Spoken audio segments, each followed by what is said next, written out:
उम्मीदवार MPA मियाँ खादर रफीक के भाई मियाँ उमर रफीक साहब ने हल्का PP 113 का खसूसी दौरा किया। सिरोजेदा गांव में चौधरी मियाँ नंबरदार साहब, हाजी वलायत खान नंबरदार साहब, चौधरी अख्तर नंबरदार साहब समेत दीगर से खसूसी मुलाकात और सियासी सूरत हाल पर तबादला ख्याल किया। चौधरी मियाँ नंबरदार साहब, हाजी वलायत खान नंबरदार साहब और चौधरी मोहम्मद अख्तर नंबरदार समेत दीगर शख्सियात ने मियाँ खादर रफीक साहब की भरपूर हिमायत का यकीन दिलाया।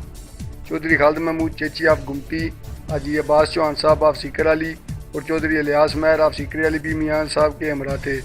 मियाँ उमर रफीक साहब ने अहलियान सिरोजेदा और ख़ास तौर पर चौधरी मियाँ नंबरदार साहब, हाजी वलायत खान नंबरदार साहब और चौधरी मोहम्मद अख्तर नंबरदार साहब का शुक्रिया अदा किया।